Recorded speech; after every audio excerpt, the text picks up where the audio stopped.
Pues para hablar de economía me acompaña también aquí Daniela Blandón. Vamos a hablar de economía no futbolística esta vez. Bueno, a pesar de que tenemos un montón de cifras para entregarles sobre el Mundial, pero bueno, digamos que ya hemos tenido una buena porción de la mañana hablando de esto. Hay otras noticias que mueven la economía del mundo. Y hablaremos después también de fútbol, pero de momento vamos a hablar del estrecho de Hormuz. Parece que vuelve a cerrarse por completo, eso dice Irán, pese a que Estados Unidos opina lo contrario. Claro, esta semana ha habido una fuerte escalada de tensiones entre Estados Unidos e Irán, con ataques recíprocos tras el derribo de un helicóptero Apache estadounidense cerca del estrecho de Hormuz. En las últimas horas la información ha variado según la fuente. Entonces, Irán anunció este jueves a través de la autoridad del estrecho del Golfo Pérsico el cierre total del paso fluvial hasta nuevo aviso e instó a los buques que ya habían obtenido permisos de tránsito a tener paciencia y esperar nuevas instrucciones. Pero Estados Unidos los contradice y había señalado antes de hecho, que algunos barcos comerciales siguen pasando a pesar de las amenazas iraníes. Tenga quien tenga la razón, lo cierto es que el hecho de que este paso no funcione a su plena capacidad sigue causando estragos en la economía mundial, como lo explica Farid Kahat, quien es experto internacionalista, a quien consultamos. Irán en el pasado ha atacado infraestructura petrolera y gasífera de estos países, pero ahora se está centrando en bases norteamericanas en esos países, y eso probablemente cambie el cálculo sobre cómo garantizar su seguridad por parte de las monarquías del Golfo a futuro, porque están siendo atacados por tener bases norteamericanas. Las bases norteamericanas no solo no disuaden de atacar, sino que atraen los ataques, y dos, Estados Unidos no está en capacidad de defenderlos de esos ataques. Eso va a cambiar sus cálculos a futuro, pero en lo inmediato creo que su objetivo es un acuerdo que ponga fin definitivamente a las hostilidades. El estrecho de Hormuz estaba abierto antes de que Estados Unidos atacara a Irán. El cierre ha sido consecuencia de la guerra, no algo que la precediera, y no veo cómo puede haber un acuerdo que no implique la apertura del estrecho de Hormuz. De hecho, lo que se ha filtrado en las negociaciones es que la apertura del estrecho de Hormuz y levantamiento del bloqueo naval norteamericano sobre puertos iraníes serían el primer paso hacia una negociación que todavía tomaría un par de meses más antes de llegar a un acuerdo definitivo. Bueno, no es una sorpresa para nadie que ante estas noticias las bolsas reaccionan, Dani.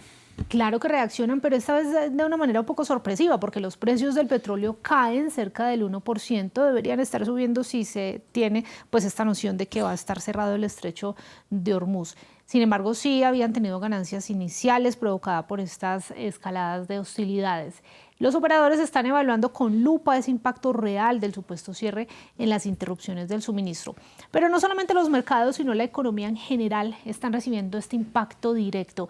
El miércoles se conoció que la inflación interanual en Estados Unidos se trepó a su mayor nivel en 3 años. Fue del 4,2% y estuvo impulsada por alzas de más del 40% en combustibles y otros productos energéticos. A lo que el presidente Donald Trump respondió: me encanta la inflación, I love inflation, y argumentó que gracias a la guerra los índices bursátiles estadounidenses están en máximos históricos, y también dice que están produciendo más petróleo y que el petróleo es más caro.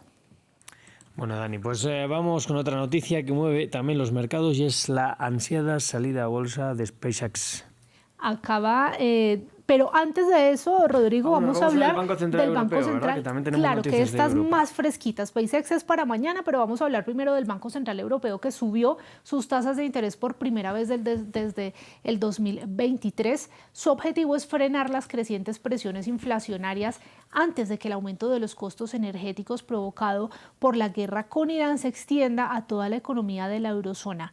Para que tengan una idea, la inflación en el bloque monetario de 21 países ya supera el 3% anual, muy por encima del objetivo del 2%, y a la vez el crecimiento económico es muy débil, lo que hace más difícil este tipo de decisiones. Y si allí la inflación es en el 3% con una meta del 2%, en Estados Unidos está en el 4,2% con una meta del 2%. Entonces lo más posible es que esto lo tenga en cuenta la Reserva Federal en su reunión del 16 y el 17 de junio. Bueno, Dani, ahora sí, vamos con SpaceX. Se espera este debut bursátil de la empresa de cohetes de Elon Musk para el viernes y se cree que será el más grande de la historia. Esta ha transformado el sector espacial con cohetes reutilizables e internet desde la órbita y ahora apunta a la inteligencia artificial espacial. Pero quienes no celebran este hito son sus vecinos y acá nos vamos hasta el sur de Texas. Su base espacial Starbase genera empleos y atención, pero también alimenta la preocupación ambiental y la división entre los 1,4 millones de residentes del Valle del Río Grande. Por eso ambientalistas instauraron una demanda contra el gobierno que busca detener un intercambio de tierras con SpaceX en la zona que le daría a la empresa más acceso a sitios protegidos y criticaron de paso este ingreso a Wall Street. Que SpaceX reciba más dinero significa que la base de cohetes se agrandará, causando más daños a las casas de las personas pobres y vertiendo más contaminación al medio ambiente, incluso en nuestras playas. La salida a bolsa de SpaceX significa un desastre ambiental aún mayor para esta comunidad del sur de Texas. SpaceX es un vecino terrible.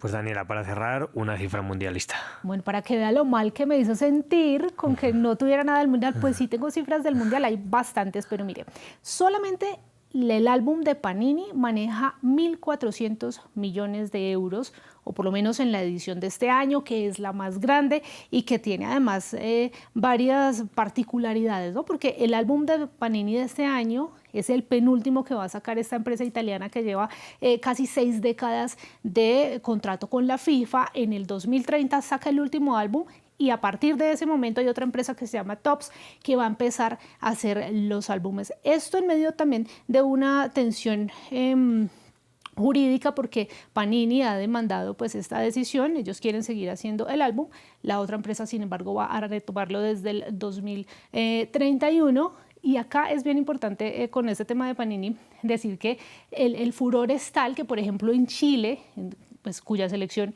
no fue al Mundial, las ventas de Panini de este año se espera que crezcan un 25%, o ya crecieron un 25% porque prácticamente ya todo está vendido. Pues muy interesante esto de Chile, parece un poco contradictorio, quizás es la forma de vivir el Mundial, ya que no la pueden vivir con su selección. Claro, hay muchos para quienes es más gratificante llenar este álbum al mismo hecho que su propia selección gane o participe en el Mundial. Bueno, Dani, muchas gracias por esta cifra y el repaso económico. Volvemos más adelante. Claro que sí, aquí estaremos. Venga, Dani, muchísimas gracias. Nosotros vamos a hacer una muy breve pausa y ya volvemos.